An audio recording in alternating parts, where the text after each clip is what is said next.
Tout le monde associe cancer, douleur, malheur, chagrin, risque, etc. Tout ça, c'est vrai. Mais il y a aussi une autre dimension qui est extrêmement forte, qui est solidarité, rencontre, moment magique, tout à fait inattendu. C'est-à-dire qu'au moment où on dit cancer, on dit ben voilà, tu risques de mourir. Comme pour toute famille qui a un enfant qui est atteint d'une maladie longue, c'est un véritable tsunami.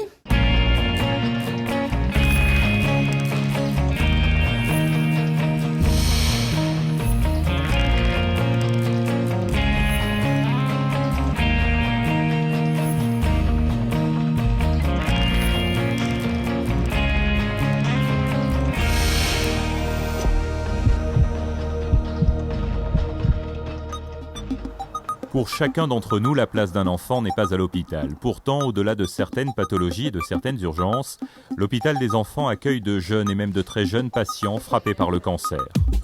Pulsation vous emmène aujourd'hui au cœur de l'une des unités les plus sensibles et les plus protégées des HUG qui soignent des enfants dans la durée, principalement touchés par des leucémies, des lymphomes et des tumeurs cérébrales.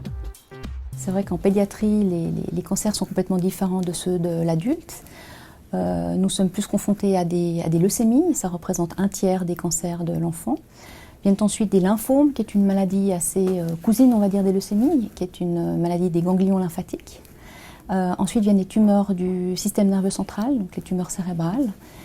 Et ensuite, toute une série de cancers qu'on voit moins fréquemment, de l'ordre de moins de 10%, mais qui peuvent toucher les os, l'abdomen, les reins, les muscles, donc toute une panoplie de tumeurs très différentes. En général, les enfants ont des symptômes. Alors, en fonction du type de cancer, les symptômes vont être différents.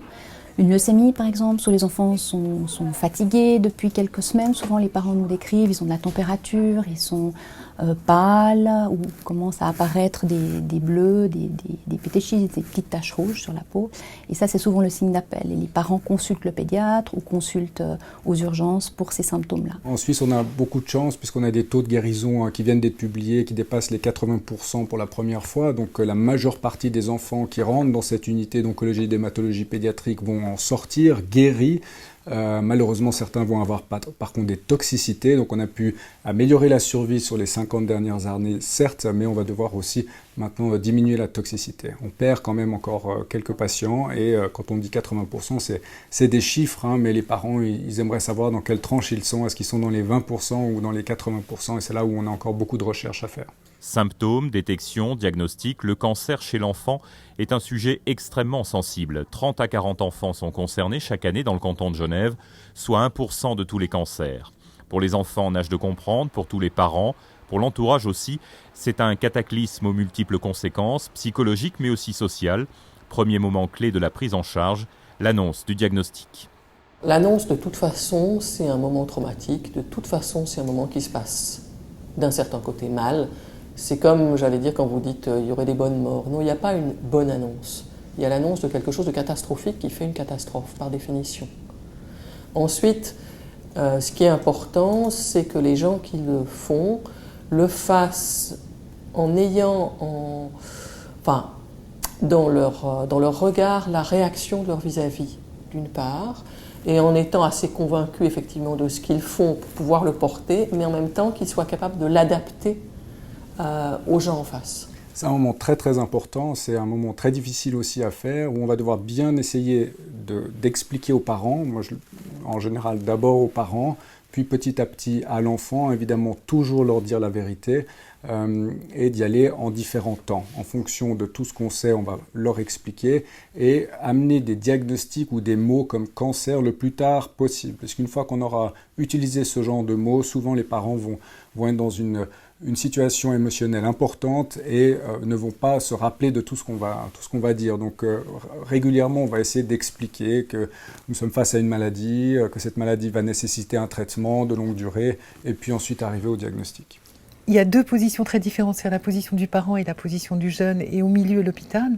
C'est qu'en tous les cas, dans l'expérience que moi j'ai eue, l'hôpital a tout de suite mis le vrai mot sur la situation et a annoncé clairement qu'est-ce qui allait se passer. Bon, Ceci dit, on n'entend pas la moitié dans ce genre d'histoire. Et quand on est le parent, on est consterné, on est dévasté, et on a surtout cette espèce de réflexe de dire mais il faut y aller doucement, on ne peut pas lui balancer ça comme ça, etc. Et on s'aperçoit après coup, quelque temps après, que c'est l'hôpital qui a raison. Et que cette franchise, qui est aussi quelque chose que les adolescents demandent, c'est très important parce que ça permet d'établir un vrai rapport de confiance et qu'ensuite, à chacune des étapes, le jeune sait que ce qu'on lui dit, c'est ce qui est. Le processus de soins est un long chemin jalonné d'étapes, de suivi médical minute par minute, mais aussi de périodes de soins où l'enfant n'est pas forcément hospitalisé. Chirurgie, radiothérapie, chimiothérapie, immunothérapie, greffe. Ici, chaque enfant subit des soins lourds. Les effets secondaires sont très conséquents. Pour l'équipe soignante, le défi est permanent. Juguler la progression de la maladie, préparer l'enfant à sa vie d'après, en préservant notamment sa fertilité future et son état de santé général. De façon globale, on retrouve effectivement des soins de traitement de chimiothérapie, des soins de base au niveau de l'enfant, des soins de support en ce qui concerne par exemple tout ce qui est transfusion de produits sanguins. Mais effectivement, tout est, je dirais, adapté à la dimension de l'enfant.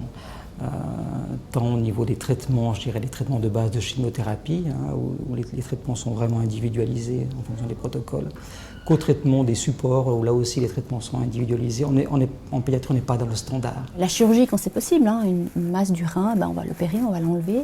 La radiothérapie, on l'utilise aussi.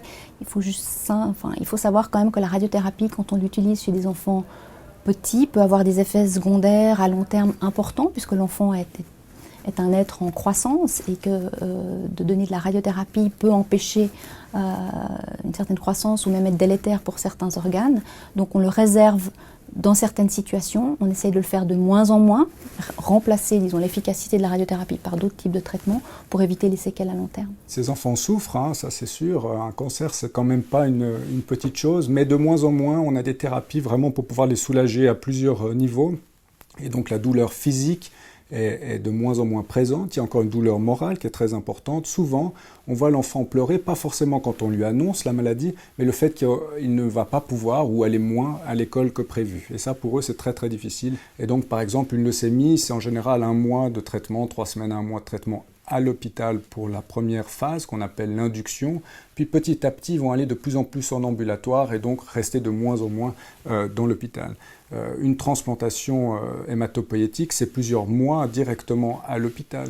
Certains types de cancers vont être traités plus fort et en fait c'est en fonction de la gravité de la maladie, de l'avancement aussi, à quel moment l'enfant a pu se présenter avec sa famille chez nous, mais également le type de maladie qui va définir la durée d'hospitalisation. Au-delà de la maladie, la vie de toute une famille se voit bouleversée une fois le diagnostic confirmé et annoncé. Chaque jour est différent, la vie professionnelle des parents est profondément modifiée, la vie à l'école de l'enfant est totalement repensée. Son cancer devient l'unique attention, mais un enfant reste un enfant et ne se résume jamais à sa propre maladie. Ça, c'est le canard. Non, le flamant rose. Oh, c'est difficile quand même. Alors Jason, je disais toujours quand il était petit que c'était une véritable explosion, un véritable feu d'artifice, et aujourd'hui je crois que c'est une véritable boîte à surprises. Il a ce côté qui me surprend et qui me montre qu'il a bien envie de vivre et qu'il a un potentiel énorme. Et ça me donne beaucoup d'optimisme pour la suite. L'unité d'onco-hématopédiatrique des HUG est un lieu de vie unique. Ici, on rit, on pleure, on travaille, on mange, on vit ensemble jour et nuit. Soignants, patients et familles. Dans ces couloirs, au-delà des soignants, se croisent des institutrices, mais aussi des conteuses d'histoires. Je vais gagner ma reine, je vais gagner. Et il se rapprochait de l'enfant et elle le serrait de plus en plus fort.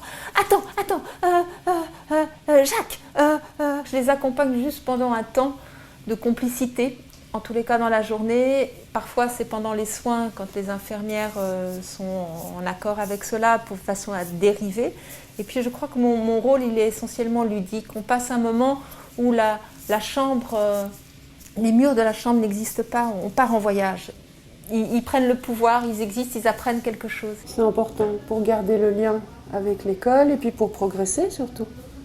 Il progresse chaque jour un petit peu et là, de toute évidence, il a déjà bien compris. Pour les additions, même plus besoin forcément des cubes ou des doigts comme on a travaillé jusque-là. Il arrive même à calculer avec sa tête. C'est génial. Et super vite en plus. Bah dis donc, tu veux battre un record aujourd'hui ? Un monde à part et un monde en soi, où le jeu et certaines métaphores font partie intégrante de la prise en charge. Et pour les plus jeunes, c'est vrai que souvent, quelque chose que je vais utiliser, c'est l'histoire de les dessiner, puis de dessiner un château fort, puis de dessiner des cellules gentilles, puis les cellules, elles ont pris, elles sont devenues un peu mutantes, puis alors elles deviennent un peu bizarroïdes, puis elles construisent le château, puis font un château de plus en plus grand, puis ça prend la place des autres, puis comment est-ce qu'on peut enlever ce château, enfin en essayant de solliciter l'enfant là-dedans, puis je leur explique que ça peut se cacher n'importe où, et que toute tumeur qui peut envoyer des espions, ça s'appelle un cancer. On essaie d'avoir une légèreté dans l'équipe pour pouvoir mieux aider les familles, mieux aider la fratrie, mieux aider l'enfant évidemment malade. Donc c'est une volonté de ne pas alourdir déjà des situations sociales qui sont difficiles, avec des malades qui sont difficiles aussi, et donc de rigoler avec eux, d'essayer d'avoir des clowns qui viennent dans l'unité, d'avoir plusieurs personnes professionnelles qui vont pouvoir amener quelque chose à l'enfant et pouvoir alléger finalement cette ambiance. Quelque part, dans les chambres, on est exclu de ce qui se passe dans les couloirs et on est principalement avec son enfant et notre attention elle est dirigée vers lui. Mais c'est vrai qu'une fois qu'on quitte sa chambre, on croise d'autres parents, soit dans l'espace commun qui est la cuisine, où on peut finalement faire connaissance d'autres cas, de leurs expériences, de partager aussi notre vécu, et puis peut-être aussi d'être rassuré des fois par rapport à notre parcours, ou simplement vider un petit peu son sac qui est trop plein. On est aussi la copine, l'amie, on est aussi la copine qui vient jouer, parce qu'on joue aussi avec les enfants quand on prend du temps. Voilà, donc effectivement, la nuit, les parents ne peuvent pas toujours rester auprès des enfants pour des raisons justement d'isolement protecteur et autres. Donc la nuit, c'est aussi les materner, les aider à s'endormir et être là à tout moment. C'est aussi avoir des fois la petite lumière qui reste la nuit. Ça nous arrive aussi des fois de mettre en place Skype pour qu'ils nous voient, avec un système de vidéo avec la salle de soins pour qu'ils nous voient s'ils se réveillent ou même pour s'endormir. On est là, on est présent. Ici, certains patients se préparent à recevoir une greffe de cellules souches hématopoïétiques. Les HUG sont centres de référence pour ce type de greffe. L'avenir de ces enfants greffés ou en attente de greffe se trouve ici dans cette poche de sang qui peut venir de sa propre famille, mais aussi d'un donneur en Suisse, en Europe ou ailleurs dans le monde. Si nos caméras sont derrière ces vitres, c'est que les chambres de ces enfants sont ultra protégées. Ces enfants sont immunodéprimés, leur résistance aux virus et bactéries sont quasi nulles, leur fragilité immense. La greffe de cellules souches hématopoïétiques, de moelle, représente un moment vraiment très symbolique, symbolique au niveau bien sûr au niveau du patient, au niveau de la famille, au niveau des soignants également. C'est un moment qui est techniquement relativement simple, mais qui est vraiment chargé d'une symbolique et d'une émotion qui est forte. Les parents sont là, on essaie d'ouvrir au maximum aux parents, le plus possible, pour qu'ils puissent bien comprendre aussi tout ce qui se passe, bien réaliser toute cette procédure-là qui s'est fait en amont avec eux. On s'est vu beaucoup de fois avant la transplantation pour expliquer qu'est-ce que c'est, pour expliquer les différentes complications qu'on peut avoir. Et on a besoin d'eux dans cette triangulation en tant que pédiatre entre les parents, l'enfant et l'équipe soignante.